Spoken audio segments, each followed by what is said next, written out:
ನಮಸ್ತೆ ಎಜಿ ನ್ಯೂಸ್ಗೆ ಸ್ವಾಗತ.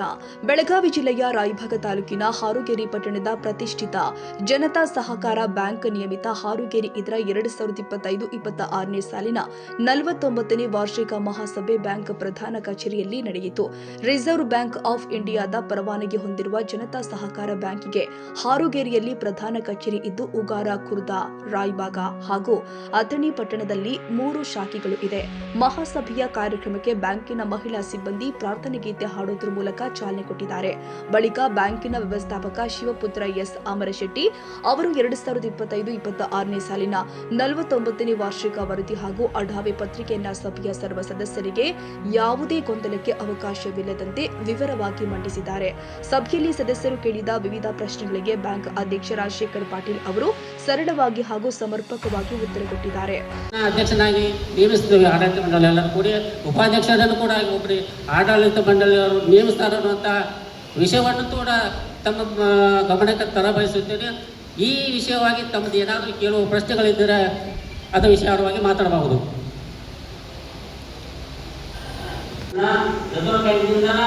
ಹೇಳಿ ಅದನ್ನೇನಾದರೂ ಏನು ಮಾಡಬೇಕು ಅವಕಾಶ ಮಾಡಿ ಈಗ ಸಮಸ್ಯೆ ಎಲ್ಲೋ ನಮಗೂ ಗೊತ್ತು, ಎಲ್ಲರಿಗೂ ಗೊತ್ತು. ನಮ್ಮ ಠೇವುಗಳು ಇರ್ತಾರೆ, ನಮ್ಮ ಸಾಲಗಾರ ಇರ್ತಾರೆ, ಅವನ್ನೆಲ್ಲ ಬಿಡುಗಡೆ ಮಾಡಬೇಕು.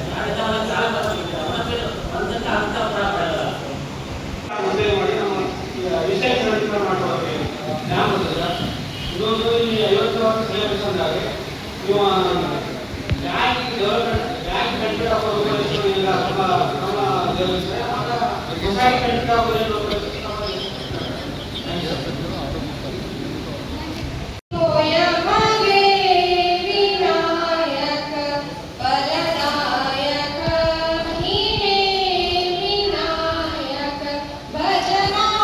ಇಲ್ಲ ಸೊಸೈಟಿ ಕಂಟ್ರಿ ಅವಧಿಯ ಲೆಕ್ಕಪತ್ರಗಳು ಹಾಗೂ ವಾರ್ಷಿಕ ವರದಿಗಳನ್ನು ತಮ್ಮ ಅವಧಾನಿಗೆ ಸಾದರಪಡಿಸಲು ನಾವು ಪರಿಶೀಲಿಸಿ ಒಪ್ಪಿಗೆ ನೀಡಬೇಕೆಂದು ನಿರ್ದೇಶಕರ ಪರವಾಗಿ ಕೇಳಿಕೊಳ್ಳುತ್ತೇವೆ.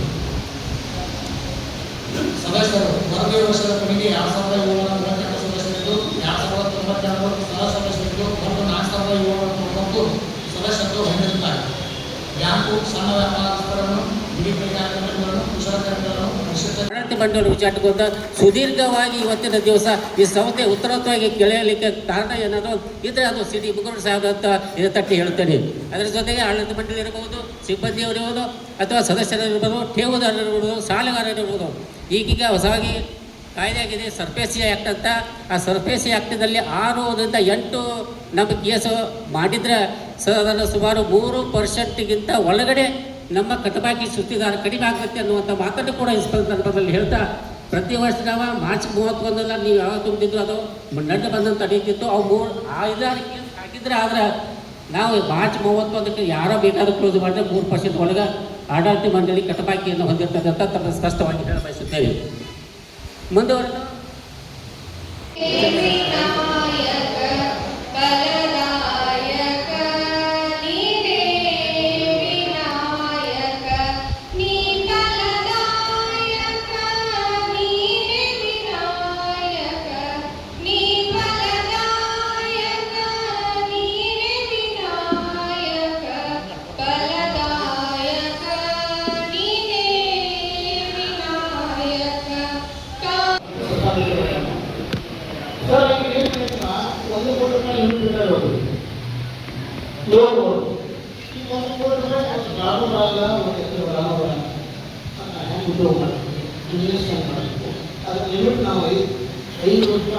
ವರ್ಷ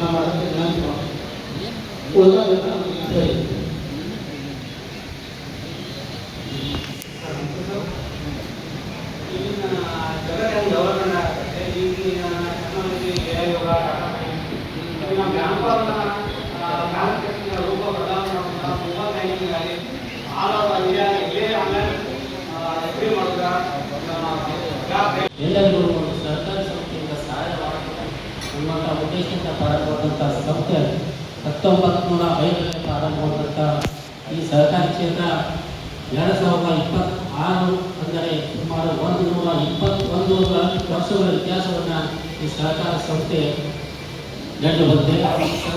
ಈ ಸಂಘ ಪ್ರಾರಂಭವಾದ ಚನ್ನರಾಮನಗೌಡ ಪಾಟೀಲರು ಕೊನೆಗೆ ಅನನ್ಯ ಅನ್ನುವಂಥ ಮಾತನ್ನು ಈ ಪ್ರಾರಂಭ ಈ ದಿವಸ ಅವರನ್ನು ಕೂಡ ಸ್ಮರಿಸಿಕೊಳ್ತಾ 1977ರಲ್ಲಿ ಪ್ರಾರಂಭ ಮಾಡುವಂಥ ಈ ಜನತಾ ಸಹಕಾರಿ ಬ್ಯಾಂಕು ದೇವನಂದ ಪೂಜೆ ತಂದೆಯವರಾದ BR ಪಾಟೀಲ್ ಅವರನ್ನು ಮಾಡಿಕೊಂಡು ಸತಪಣ್ಣ ಮಾಡಿರುವುದು.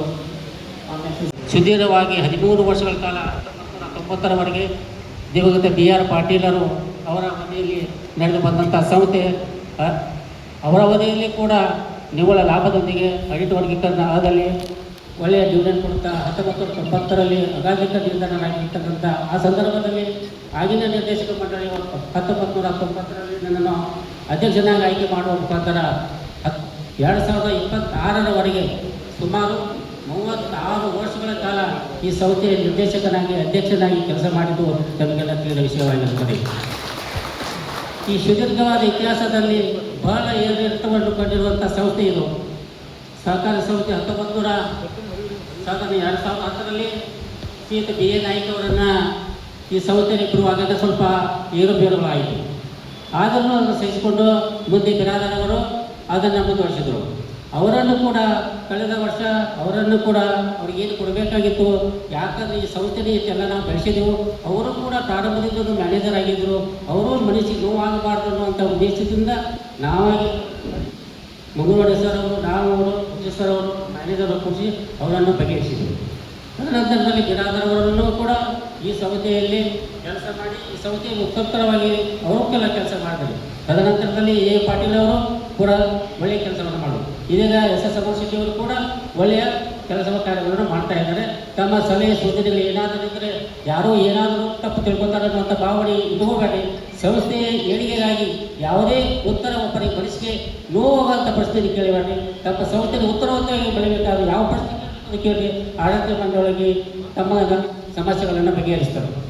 2010ರಲ್ಲಿ ಈ ಸಂಸ್ಥೆ ಸಹಕಾರಿ ಕ್ಷೇತ್ರದಲ್ಲಿ 10 ವರ್ಷಗಳ ಕಾಲ ನಿರ್ದೇಶಕನಾಗಿ ಸೇವೆ ಸಲ್ಲಿಸಿದವರಿಗೆ 3 ವರ್ಷ ಕೂಲಿ ಇಡಬೇಕು ಅನ್ನುವಂಥ ರಿಸರ್ವ್ ಬ್ಯಾಂಕ್ ಆಫ್ ಇಂಡಿಯಾದವರ ಒಂದು ಕಾಯ್ದೆಯನ್ನು ಅನುಸರಣ ಮಾಡಿದರು 2010ರಲ್ಲಿ. ಇರ್ಬೋದು, ಎಲ್ಲರಿಗೂ ಬೇಕಾದಂಥ ಅನುಕೂಲ ಮಾಡಿಕೊಂಡು ಅವರನ್ನು ಬೆಳೆಸಿ ತಾನು ಬೆಳೆದು ಎಲ್ಲ ಸದಸ್ಯರು ಬೆಳೆಸುವಂಥ ಈ ಕಾರ್ಯಕ್ರಮ ನಮ್ಮ ಜನತಾ ಬ್ಯಾಂಕ್ ಮಾಡ್ತಾ ಇದೆ. ಭಾರತ ದೇಶ ತಮಗೆಲ್ಲ ಗೊತ್ತು, 2047ರಲ್ಲಿ ನಾವೆಲ್ಲರೂ ವಿಕಸಿತ ಭಾರತ ಅಂದರೆ ಅಭಿವೃದ್ಧಿ ಹೊಂದಿದ ಭಾರತ ಕಡೆಗೆ ನಾವೆಲ್ಲ ದಾಪುಗಾಲಿಡ್ತಾ ಇದ್ದೀವಿ. ಇಂಥ ವಿಕಸಿತ ಭಾರತ ದಾಪುಗಾಲಿಡ್ಲಿಕ್ಕೆ ನಮ್ಮ ಬ್ಯಾಂಕಿನ ಮಹತ್ವ ಬಹಳ ಅದರಲ್ಲಿ ಪಾತ್ರ ಇದೆ. ತಮಗೆಲ್ಲ ಗೊತ್ತು, ಇವತ್ತು ಒಂದೇ ದಿವಸ ನಮ್ಮ ಬ್ಯಾಂಕ್ ಇರಲಿಲ್ಲ ನಮ್ಮ ವ್ಯವಹಾರ ಹೇಗೆ ನಡಿಬೇಕು ಅನ್ನೋದು ನಾವೇ ಊಹಿಸ್ಕೊಳ್ಳಿ. ಇವತ್ತೇ ಒಂದು ದಿವಸ ನಮ್ಮ ಬ್ಯಾಂಕ್ ಇಲ್ಲ ಅಂದರೆ ನಾವು ಹೇಗೆ ನಡೀಬೇಕು ಅನ್ನೋದೇ ಒಂದು ವಿಶೇಷತೆ ನಮ್ಮಲ್ಲಿ ಈಗಿನ ರೀಸೆಂಟ್ ಟ್ರೆಂಡ್ ಪ್ರಕಾರ UPI ಪೇಮೆಂಟ್ ನಾವೆಲ್ಲ ಮೊಬೈಲ್ ಬ್ಯಾಂಕಿಂಗ್ ಮಾಡ್ತಾ ಇದ್ದೀವಲ್ಲ, ಭಾರತ UPI ಪೇಮೆಂಟ್ 39.2 ಲಕ್ಷ ಕೋಟಿ ನಾವು ಆನ್ಲೈನ್ ವ್ಯವಹಾರ ಮಾಡ್ತಾ ಇದ್ದೀವಿ. ಅಂದರೆ this is highest in the world ಅಂದರೆ ಎಕಾನಮಿ ಒಳಗೆ ನಮ್ಮ ಭಾರತ ದೇಶ ಅಷ್ಟು ಫಾರ್ವರ್ಡ್ ಆಗಿದೆ. ತಾವೇ ಈಗ ನೀವು ಬುಧವಾರ ಸಂಧಿಗೆ ಹೋಗಿ ಎಲ್ಲರೂ ಸ್ಕ್ಯಾನರ್ ಇಟ್ಕೊಂಡು ಕೂತಿರ್ತಾರೆ. ಒಮ್ಮೆ ನಮ್ಮ ಭಾರತ ದೇಶಕ್ಕೆ ಸ್ವಿಸ್ ಪ್ರೆಸಿಡೆಂಟ್ ಬಂದಾಗ ಅವ್ರು ಜಸ್ಟ್ ಹಾಗೆ ನಾವು ನಮ್ಮ ಭಾರತ ದೇಶದ ಮಾರುಕಟ್ಟೆ ಹೇಗಿದೆ, ಆರ್ಥಿಕ ಹೇಗೆ ನಡೀತದೆ ಅಂತ ಹೇಳಿ ಒಂದು ಮಾರ್ಕೆಟಿಗೆ ಬಂದ್ರಂತವ್ರು. ಮಾರ್ಕೆಟ್ ಬಂದಾಗ ಒಬ್ಬಳು ವೆಜಿಟೇಬಲ್ಸ್ ಮಾರ್ತಾ ಇದ್ರು. ಜಸ್ಟ್ ಬರೋ ಇಂಟ್ರೆಸ್ಟ್ಗೆ ನಾನು ಒಂದು ಅರ್ಧ kg ಮೆಣಸಿನ್ಕಾಯಿ ತಗೊಳ್ತೀನಿ, ನಾನು ಪೇಮೆಂಟ್ ಮಾಡ್ತೀನಿ, ಸ್ಕ್ಯಾನರ್ ತೋರಿಸಿ ಅಂತ ಹೇಳಿರಂತವ್ರು. ಅವಾಗ ನಮ್ಮ ಭಾರತ ಪ್ರತಿನಿಧಿ ಅವ್ರಿಗೆ ಹೆಲ್ಪ್ ಮಾಡಿದ್ರಂತೆ. ಲೇಡಿ ಸ್ಕ್ಯಾನರ್ ತೋರಿಸಿದ್ರು. ಆ ಸ್ಕ್ಯಾನರ್ ಒಳಗೆ ಇಮಿಡಿಯೇಟ್ಲಿ ಅವ್ರದ್ದು ₹100 ಕಟ್ಟಾಯ್ತಂತೆ. ಅಂದರೆ ಅವ್ರಿಗೆ ಅಷ್ಟು ವಿಶ್ವಾಸ. ಒಬ್ಬಳು ಭಾರತ ದೇಶ ಇಂಥ 145 ಕೋಟಿ ಇರುವಂಥ ದೇಶದಲ್ಲಿ ಒಬ್ಬಳು ವೆಜಿಟೇಬಲ್ಸ್ ಅಂದರೆ ಒಬ್ಬಳು ತರಕಾರಿ ಮಾರುವಂಥ ಹೆಣ್ಮಗಳು ಬ್ಯಾಂಕಿಂಗ್ ಒಂದು ಸ್ಕ್ಯಾನರ್ ಇಟ್ಕೊಂಡು ಬ್ಯಾಂಕನ್ನು ಭಾರತದಲ್ಲಿ ಯೂಸ್ ಮಾಡ್ತಾ ಇದ್ದಾರೆ. ಇದೊಂದು ಅಮೋಘ ಭಾರತ ಅಂತ ಹೇಳಿ ಭಾರತದ ಬಗ್ಗೆ ಒಂದು ಬಹಳ ಒಳ್ಳೆಯ ಭಾವನೆ ಮೂಡಿಸುವವರು. ಯಾಕೆಂದರೆ ದುಡ್ಡು ತೊಗೊಳಕ್ಕೆ ಬರ್ತಿದ್ವಿ, ಬ್ಯಾಂಕಿನಿಂದ ಟ್ರಾನ್ಸ್ಫರ್ ಮಾಡ್ಲಿಕ್ಕೆ ಬರ್ತಿದ್ವಿ, ಬಟ್ ಈಗೇನಿಲ್ಲ, everything is in mobile banking. So ಇಂಥ ಭಾರತ ಈಗ ನಮ್ಮಲ್ಲಿ ವಿಕಸಿತ ಭಾರತ 2047ರಲ್ಲಿ 100 ವರ್ಷ ಭಾರತಕ್ಕೆ ಸ್ವಾತಂತ್ರ್ಯ ಸಿಕ್ಕು 100 ವರ್ಷ ಆಗ್ತದೆ. ಅಂತ 100 ವರ್ಷದಲ್ಲಿ ನಾವೆಲ್ಲ ಬಿದ್ದಿದ್ದೇ ಒಂದು ನಮ್ಮೆಲ್ಲರ ಸೌಭಾಗ್ಯ. ಸೊ ಅದಕ್ಕೆ ತಮಗೆಲ್ಲ ಗೊತ್ತು, ತಾವೆಲ್ಲ ಪೇಪರ್ಸ್ ಎಲ್ಲ ಓದ್ತಾ ಇರ್ತೀರಿ. ನಮ್ಮಲ್ಲಿ ಎಷ್ಟು ಆರ್ಥಿಕ ಪ್ರಗತಿವಾಗಿ ನಮ್ಮ ಭಾರತ ದೇಶ ಮುಂದೆ ಹೋಗ್ತಾ ಇದೆ ಅಂದರೆ ಈಗ ಜಗತ್ತಿನಲ್ಲಿ 1977ರಲ್ಲಿ ಪ್ರಾರಂಭವಾದಂಥ ಜನತಾ ಸಹಕಾರಿ ಸಂಘ ಇವತ್ತಿಗೆ 49 ವರ್ಷಗಳ ವಾರ್ಷಿಕ ವರದಿ ಇವತ್ತಿನ ದಿವಸ ಜರುಗಿತು. ಆ ವಾರ್ಷಿಕ ವರದಿಯಲ್ಲಿ ಒಟ್ಟು ಠೇವುಗಳು 205 ಕೋಟಿ, 1,20,20,00,000 ಲಾಭ, ಆಡಿಟ್ ವರ್ಗದಲ್ಲಿ 40 ಸುಮಾರು ಜನಕ್ಕೆ ತಾಲೂಕು, ಜಿಲ್ಲೆ, ನಮ್ಮ ವ್ಯಾಪ್ತಿ ಬೆಳಗಾವಿ, ಧಾರವಾಡ, ಬಾಗಲಕೋಟೆ, ಬಿಜಾಪುರ ಕ್ಷೇತ್ರಗಳನ್ನು ಹೊಂದಿದ್ದು ಸುಮಾರು 49 ವರ್ಷಗಳ ಕಾಲ ಸುದೀರ್ಘವಾಗಿ ಈ ಸಂಘವು ಲಾಭದಲ್ಲಿ ಮುನ್ನಡೆಯುತ್ತಿದ್ದು ಇವತ್ತಿನವರೆಗೂ ಠೇವುದಾರರಿಗೆ ವಿಶ್ವಾಸಾರ್ಹತೆ ಹೊಂದಿ ಸಾಲಗಾರರಲ್ಲಿ ಈ ಸಂಸ್ಥೆ ನಮ್ಮದಪ್ಪ, ಇದನ್ನು ನಾವು ಕಾಪಾಡಬೇಕು ಅನ್ನೋ ಒಂದು ಉದ್ದೇಶದಿಂದ ಯಾವುದೋ ಸಾಲಗಾರರು ತಮ್ಮ ಕಾಲಕ್ಕೆ ಬಡ್ಡಿ ತುಂಬುತ್ತಾ, ಹಣವನ್ನು ತುಂಬುತ್ತಾ ಬ್ಯಾಂಕಿನ ಸೇವೆಗೆ ಹಗಲಿರಲು ಸಿಬ್ಬಂದಿಯವರು ದುಡ್ಡಿದ್ದಾರೆ. ಅದರ ಜೊತೆಗೆ ಆಡಳಿತ ಮಂಡಳಿ ಕೂಡ ಭಾಗವಾಗಿದೆ. ಸರ್, ನಿಮ್ಮ ಬ್ಯಾಂಕ್ನಿಂದ ಏನೇನು ವಿಶೇಷತೆ ಇದೆ? ನಮ್ಮ ಬ್ಯಾಂಕು ಬಂಗಾರ ಸಾಲ, ಠೇವುಗಳ ಸಾಲ, ಮಧ್ಯಮಾವಧಿ ಸಾಲ, ದ್ವಿಚಕ್ರ ವಾಹನ ಸಾಲ, ಮಧ್ಯಮಾವಧಿ ಸಾಲ, ಹೀಗೆ ಇನ್ನಿತರ ನಮ್ಮ ಸದಸ್ಯರಿಗೆ ಯಾವ ಥರ ಸೌಲಭ್ಯಗಳ ಸಾಲ ಸೌಲಭ್ಯಗಳು ಬೇಕೋ ಆ ರೀತಿ ಕೊಡುವಂಥ ಸಹಕಾರಿ ಸಂಘ ಜನತಾ ಸಹಕಾರಿ ವರ್ಗದಾಗಿದೆ. ಇದರಲ್ಲಿ ಇದ್ಯಾಂಕ ಹೊಸದಾಗಿ ಪ್ರಾರಂಭವಾಗಿ ಯಾವುದೇ ದ್ವಿಚಕ್ರ ವಾಹನ ಅಥವಾ ಆಕ್ಸಿಡೆಂಟ್ ಕ್ಲೇಮ್ ಆದರೆ 50,000ವರೆಗೆ ಈ ವರ್ಷದಲ್ಲಿ 4 ಜನಕ್ಕೆ ಆ ಸೌಲಭ್ಯ ನೀಡಲಾಗಿದೆ. ಸರ್, ಈಗ ಹಾವೇರಿಯಲ್ಲಿ ಪ್ರತಿಷ್ಠಿತವಾದಂಥ ಇದೊಂದು ಬ್ಯಾಂಕು, ಇದ್ರ ಶಾಖೆಗಳು ಸರ್ ಎಷ್ಟಿವೆ? ಎಲ್ಲಿ? ಹಾವೇರಿ ಬ್ಯಾಂಕು ಮುಖ್ಯ ಶಾಖೆಯನ್ನು ಹಾವೇರಿಯಲ್ಲಿ ಹೊಂದಿದ್ದು ರಾಯಬಾಗ್, ಮುಗಾರ್, ಹತ್ತನೆಯಲ್ಲಿ ಶಾಖೆಗಳನ್ನು ಹೊಂದಿರುತ್ತದೆ. ಸರ್, ಎಷ್ಟು ಮಂದಿ ಸಿಬ್ಬಂದಿಗಳು ವರ್ಕ್ ಮಾಡ್ತಾರೆ ಸರ್ ನಿಮ್ಮ ಬ್ಯಾಂಕ್? ಸುಮಾರು 35ಕ್ಕಿಂತ ಹೆಚ್ಚಿಗೆ ಸದಸ್ಯರು ಸಿಬ್ಬಂದಿ ವರ್ಗ ಇದ್ದು ಕಳೆದ ರಿಸರ್ವ್ ಬ್ಯಾಂಕಿನ ಅಂಡರ್ಗಾಗಿ ಬರ್ತಕ್ಕಂಥ ಜನತಾ ಸಹಕಾರಿ ಬ್ಯಾಂಕ್ ಯಾವುದೇ ಒಂದು ಸಹಕಾರಿ ಸಂಘದಲ್ಲಿ 10 ವರ್ಷಗಳಿಗಿಂತ ಹೆಚ್ಚಿಗೆ ಕಾಲಾವಕಾಶ ಹೊಂದಿದ್ದರೆ ಅವರನ್ನು 3 ವರ್ಷಗಳ ಕೂಲಿಂಗ್ ಪೀರಿಯಡನ್ನಾಗಿ ತೆಗೆಯಬೇಕು ಅನ್ನೋತಕ್ಕಂಥ ಕಾಯ್ದೆಯನ್ನು ರಿಸರ್ವ್ ಬ್ಯಾಂಕ್ ಆಫ್ ಇಂಡಿಯಾ ಮಾಡಿದೆ. ಅದೇ ತೆರನಾಗಿ ನಮ್ಮ ಬ್ಯಾಂಕು 2030ಕ್ಕೆ ಚುನಾವಣೆ ಇದೆ. ಆ ಚುನಾವಣೆಯ ಪೂರ್ವಕ್ಕಿಂತ ಅಂದರೆ 3 ವರ್ಷ ಕೂಲಿಂಗ್ ಪೀರಿಯಡ್ ಆದ ಸಮಯದಲ್ಲಿ 3 ವರ್ಷ ರಿಸರ್ವ್ ಬ್ಯಾಂಕ್ ಅಂಡರ್ನಲ್ಲಿ ಬರ್ತಕ್ಕಂಥ ಈ ಸಂಸ್ಥೆ ಇರುವುದರಿಂದ ರಿಸರ್ವ್ ಬ್ಯಾಂಕಿನಿಂದ 10 ವರ್ಷಗಳ ಮೇಲ್ಪಟ್ಟು ಯಾರಾದರೂ ನಿರ್ದೇಶಕರಾಗಿ ಕೆಲಸ ಮಾಡುವವರಿದ್ದರೆ ಅವರನ್ನು 3 ವರ್ಷಗಳ ಕೂಲಿಂಗ್ ಪೀರಿಯಡ್ ಅಂತ ಮಾಡಿದೆ. ಇವಾಗ ನಮ್ಮದು 2030ಕ್ಕೆ ಚುನಾವಣೆ ಇರುವುದರಿಂದ ಈ ವರ್ಷ ಕೊನೆಗೆ ಎಲ್ಲ ನಿರ್ದೇಶಕರ ರಾಜೀನಾಮೆಯನ್ನು ತೆಗೆದುಕೊಂಡು ಕೆಲವನ್ನು ಬದಲಾವಣೆ ಮಾಡುವಂಥ ಯೋಜನೆಯನ್ನು ಆಡಳಿತ ಮಂಡಳಿಯ ಜೊತೆಗೆ ವಾರ್ಷಿಕ ಸಭೆಯಲ್ಲಿ ಸರ್ವಾನುಮತದಿಂದ ತೆರವು ಪಾಸಾಯಿತು.